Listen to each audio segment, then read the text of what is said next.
For coming. I'm happy to be here. The crowd emptied, and I think if I talked about how to avoid heart disease, I could have kept some people here. I'm kidding. I'm joking. Come on. So my name is Sid. I have a very specific approach to health and happiness. I want to talk about that today. And here's why.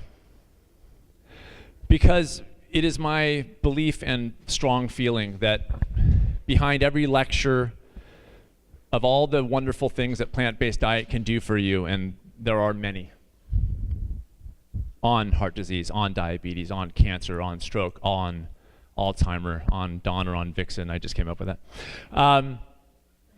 Behind that is a desire to live a good life, is a desire to feel good, to be happy, healthy, and vibrant. And I think sometimes we forget that. In my work, I think we forget that. I have people coming to me to learn how to eat better, and I want to know why. They want to lose weight, and I want to know why. Because it's never about the weight loss, and it's never about diabetes. It is never about weight loss, and it is never about diabetes. You want to know why? Because they want the basic stuff that we all want. We want to live well. We want to be around as long as possible. We want to feel good as long as possible. This is not about a number of an age that we get to at the end of our lives. This is about how we live our lives along the way. If you notice, this is an approach to health and happiness. I never separate the two, ever. I never talk about health by itself. I never talk about happiness by itself. I believe they're intertwined. And I believe when you focus on that, you set yourself up for a better life. Now, you see in the title in the brochure, it was My Small Steps Approach. I'm going to get to that at the end. It's a cliffhanger. It's the most boring cliffhanger in the world. I'm going to get to the small steps, but not yet. Okay. So let's start with what is natural. Approaching the natural. I want to talk about two things real quick. Approaching the natural. Approaching the natural. That's key. Because what's happening in the modern world is we try to maybe get 100%, like in the food realm, we have an idea of this is a 100% natural diet, and so I'm going to hit that all the time. And what happens with that is sometimes it becomes a little nutty nut. Like we get a little too hyper-focused on that whole thing, and it becomes very much about that at the expense of everything else that we have in our lives and the lives we want to live. But let me I'm going to answer without you asking, what is natural? Here's what I think natural is.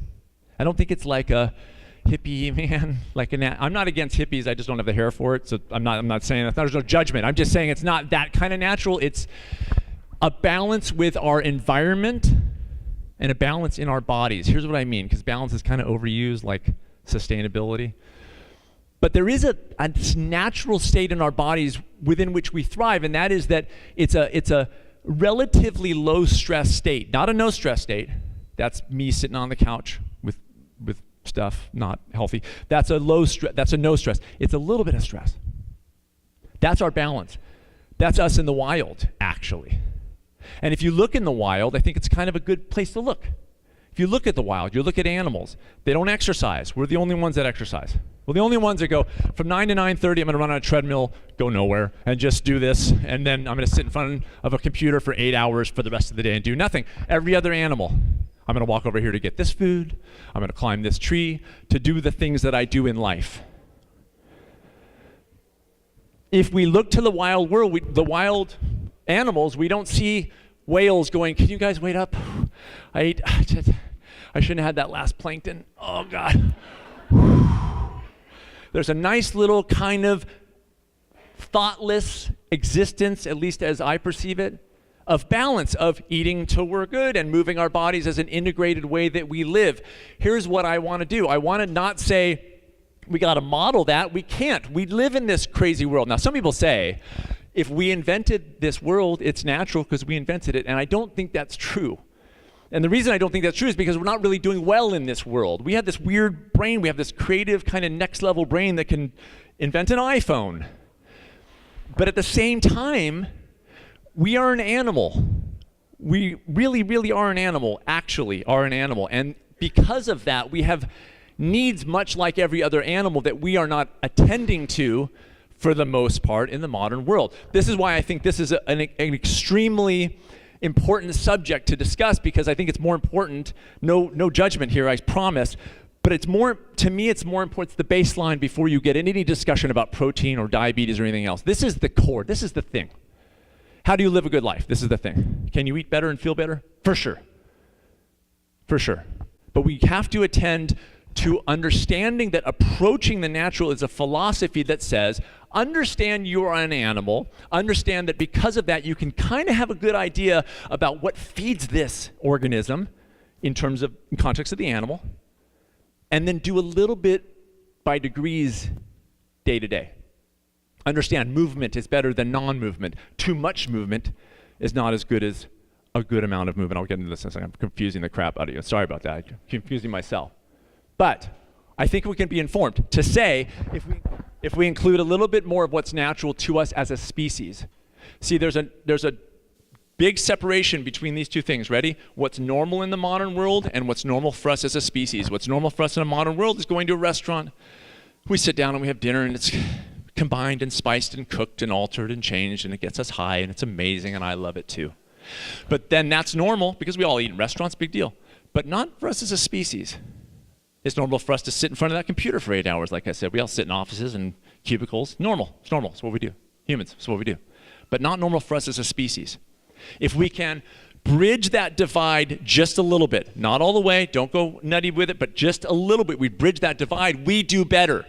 We do better without having to leave the modern world. Because we're not going to live in the wild anymore. That ship's left the harbor. Not happening, it's not happening. But can we do better in this context? Yes, we can. By creating a context within which then we learn information. Have the context first, then the information. What I mean is have an idea and remembering always and reminding yourself always of the life you actually want to live, which isn't diabetes-free. That's not the life you want to live. You want to live a good, vibrant life that you want to be with your family and friends and all the core stuff. Remember that. Then apply the knowledge that you gain from learning about how to avoid diabetes and keep it in that context so that you don't lose sight of what it is you're actually going for. This is about stress. What I mean by Goldilocks, of course, is there is a good amount of stress. It's called adaptive stress. It's like in this nice little pocket. And what it does is if we're in adaptive stress, we grow, we evolve, we adapt, our bodies move. We are moving through our lives in a very healthy, vibrant way. Too much stress, what do? Burn out. Too little stress, we stagnate. Question is, how do we keep ourselves in this adaptive, engaged state? That's what we're looking for. When you're talking about what Dr. Mills, I think his name is, but inflammation, overactive immune system, you're talking about too much stress. That is what's killing us. Stress is what's killing us. It's not a bad diet. Stress is what's killing us. Within that, yes, there's dietary issues that affect stress, of course, and there's movement issues that affect stress, of course, but then there's a whole bunch of mental stuff too that affects stress. It's a bigger picture. It's a bigger picture. And how do we, humans in the modern world, keep ourselves, for the most part, in an adaptive stress, nice little pocket so that we're growing and evolving? When I'm training for my first ultra marathon 3 years ago, I'm not exactly and I'm not even a very good runner, but it was 3 years ago. And I'd never done anything like that. I was like a recreational runner, 2-3 miles here. And I talked to this coach and I said, hey, I want to run my first ultra. First things he said, ready? Slow down. Slow down. Because here I was, this runner at like 8.5 minute pace, that's what I did. 2-3 miles, that's what I did my whole, just recreational. Slow down. Here I am running now an 11-12 minute pace. It was like embarrassing. People were just passing me with like walkers, but they were like passing me. And I'd be like, I could run faster. I'm just choosing not to. Anyway, so I'm running very slow. Why? Because as I'm hitting longer distances, I'm slowing down, so guess what? My body's able to adapt to the run each time, physically, mentally adapt to the run. I'm not overstressing myself. I'm not pushing myself. And there I am running longer and longer distances with no issues of recovery or joint pain or anything else that would come if I would try to push it. Slow down. That and my first book coming out really formulated this approach, which has been effective when people freaking listen to me. I mean, they could ignore me and then it doesn't work. But this is a Goldilocks effect. This is how to keep yourselves in this level. So again, small steps is going to speak to this. When we are in chronic stress, this is what happens, guys. See, it sound familiar? Weakened digestion, weakened immune system, raised blood pressure, raised cholesterol, fat retention. This is what's happening. This is what is happening in the modern world, increased inflammation. when we are overstressed, and we are overstressed. So here's the thing that's weird. In the wild animals kind of have a existence here, and then they have spikes of stress. But in the modern world, we're just this. We're like doing this all the time. Why? Because AT&T won't call us back. You know, like that's kind of what we're dealing with, right? It's not a leopard chasing us. That's not what's happening. We don't have. One time I was teaching a class, and I was like, who here has stress? Everybody raised their hand, of course. I go, how much is it life-threatening? And this one guy in the 10 years I've been teaching goes, well, one time in 1976, I was like, no, that was in 1976. That does not count. You have not had life-threatening stress one time in 1976. Everybody had life-threatening stress in 1976. I don't even know what that means. The point is that most of the stress that we have in our lives is not life-threatening day to day, and yet we are under more stress than ever before. We invent things that in theory are going to lower our stress, like email is going to make all of our lives easier. Yeah, that's exactly what happened, right? But so we're still under this level of stress that is much higher than it would be in the wild. And on top of that, we still have spikes and never the recovery. And on top of that, we go, well, exercise is good for us, and so we beat the crap out of ourselves in a spin class. More stress.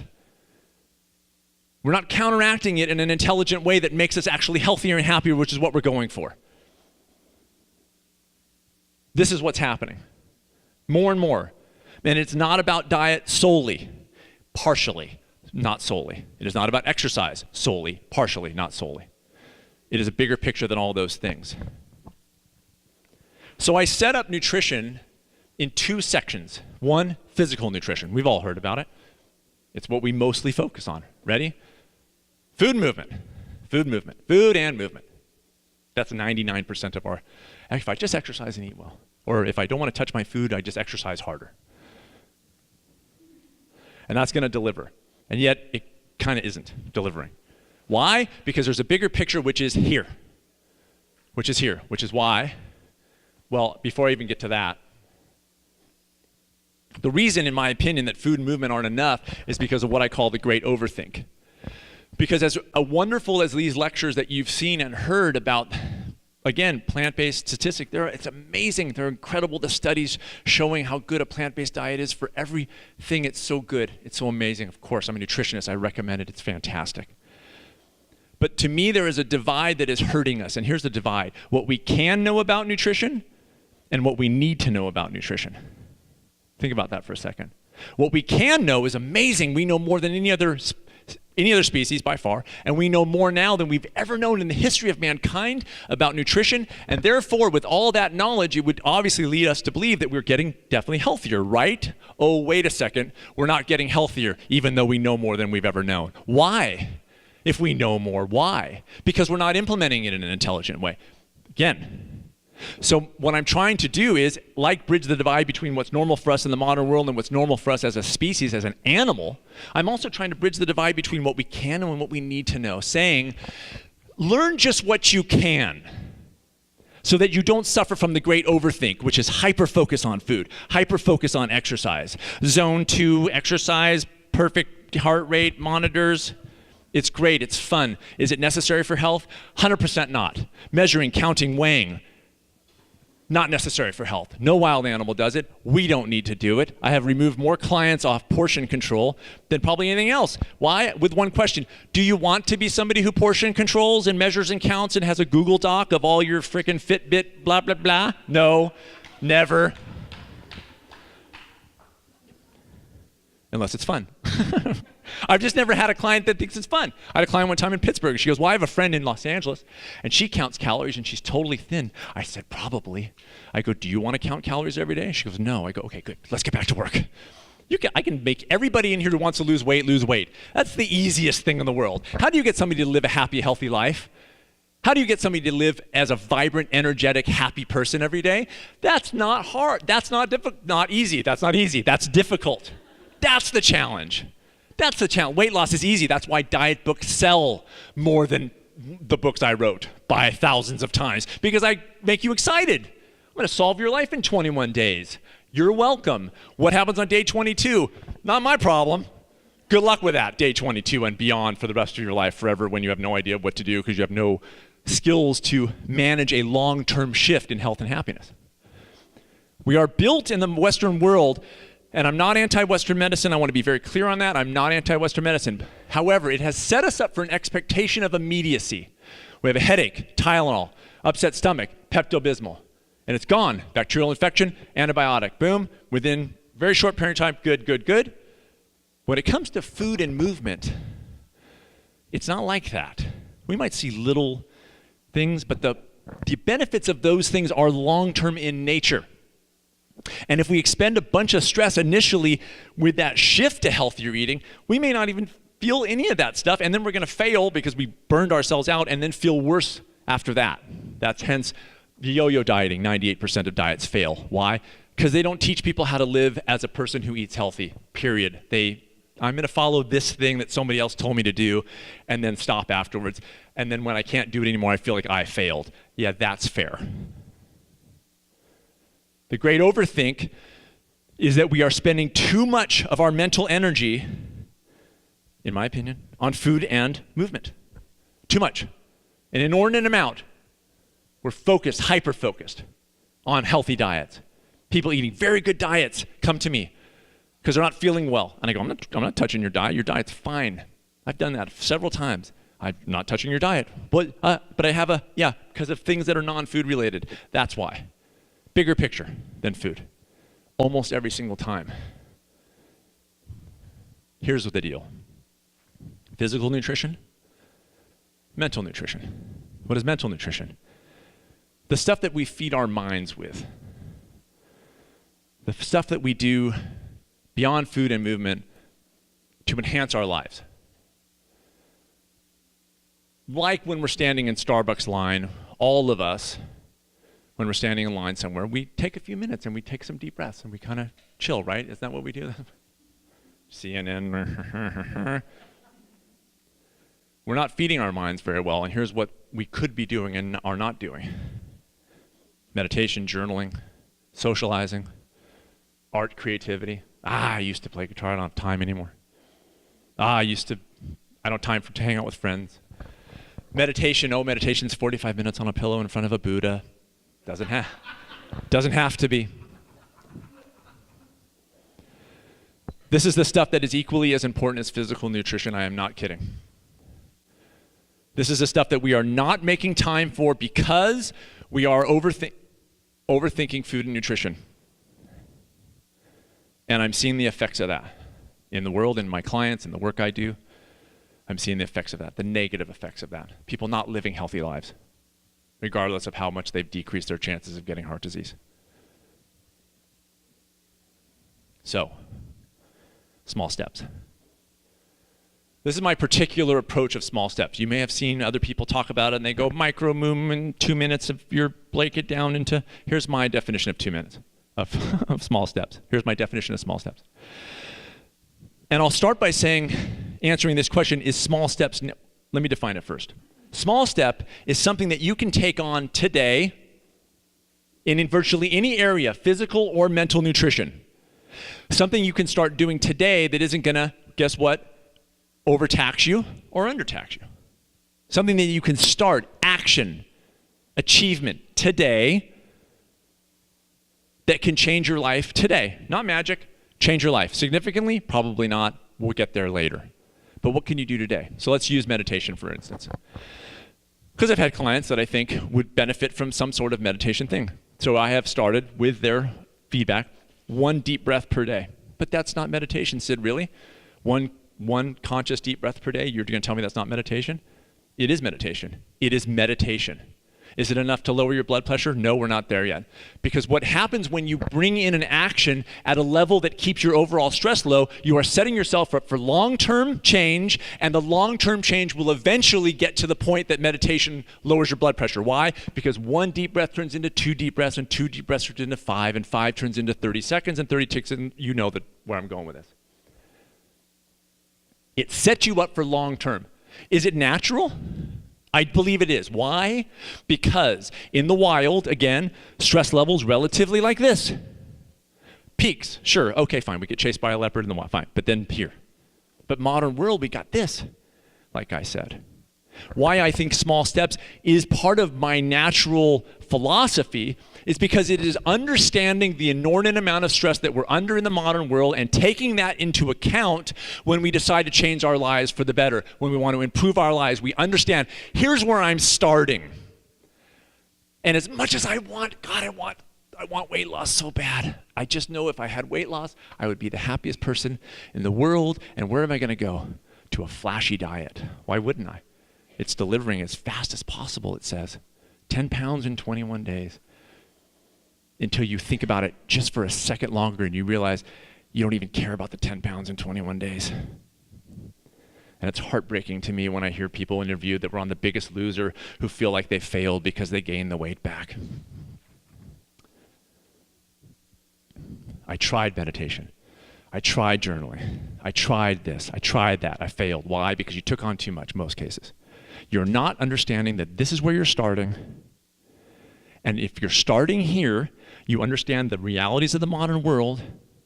And because of that, you're taking on just enough to get you going. You're not doing this because then you're going to do this. And you'll feel like a failure, all or nothing. Most of my clients, I'm an all or nothing person. So the question of small steps is simply taking into the consideration that and asking yourself, what can I do today? I had a client one time, morbidly obese, 5'4", 400 pounds, eats fast food 3 times a day. So, yo-yo dieter, comes to me. Now, what kind of idiot nutritionist would I be if I'd say, hey, listen, you shouldn't eat fast food? Do you think she doesn't know that already? Why would she come to me after yo-yo dieting? Because she thinks fast food good for her? No, that's ridiculous. So I said, eat your food for now. We're not touching it. I'm a nutritionist. Don't touch your food. Let's come over here and do some movement. Let's walk around your living room for 1 minute a day. Let's journal for 1 sentence a day. Let's start to move attention to the areas that have been unattended to. Later, we came over to food. And I said, what could you put on your plate at night with your dinner? Whatever you're eating for dinner, I'm not even going to ask. What could you put on your plate that's healthy, like some sort of raw fruit or vegetable? She said, like what? I said, cucumber, pear, celery. She goes, I like celery. I go, good, celery. Could you, how much? 1 stalk? She said, oh yeah. I always like to hear that. Oh yeah, that means, So I'm not taking anything away from her. I'm having her add in 1 stalk of celery. So she texts me a picture of her dinner every night for the next few weeks, and there it is, the fast food, the fried chicken, the burger, but a stalk of celery, some pear, some apple. And after 3 weeks, I asked her, I'm gonna ask you a question, and I want you to answer me honestly. Here's the question, do you eat healthy food every day? And for the first time in 50 years, she said yes, and meant it. So what that does is begins the process. Now, any of you thinking, well, 1 stalk of celery isn't going to do anything, I disagree. I think it's going to set her up, which it did, for long-term habit change. She'd already done the yo-yo dieting. That's done. That's done. She came to me because she didn't want to do yo-yo dieting anymore. People don't want to yo-yo diet anymore. They don't want to try and fail. It's brutal. You look fantastic. 6 weeks later, and then we feel. So she answered yes. 1.5 years later, texts me a picture out of the blue. I'm not working with her anymore. Right? I get this text, and it's a plate of grilled salmon and vegetables. And I was like, that's not vegan. I'm just joking. I said, I was like, what I saw was a trajectory over 1.5 years. I saw the beginning of thinking. I saw the beginning of identification. I saw the beginning of no longer following an external plan not built for her life, for her background, for her history, and understanding her ability to empower herself to make these changes at a rate that is applicable to her. I've also had clients, by the way, who have cancer who change their diet overnight. That's their small step because it's adaptively stressful for them. Perfect. They are not overwhelmed by that. They are ready to go. That's the difference. It's not micro movements in some fixed external amount of time. It is what are you able to take on that feels good to you to continue forward momentum over time so that you actually do get the benefits of long-term habit change. When you small step in that way, you actually have the power to not follow a person or a diet or a plan. You have the ability to adjust what you are putting in your mind and body to keep yourself in a nice adaptive stress place so that you achieve, what is it? Health and happiness. You keep your stress low, you bring in health and happiness over time, long term. Long term. That is the only name of the game with this.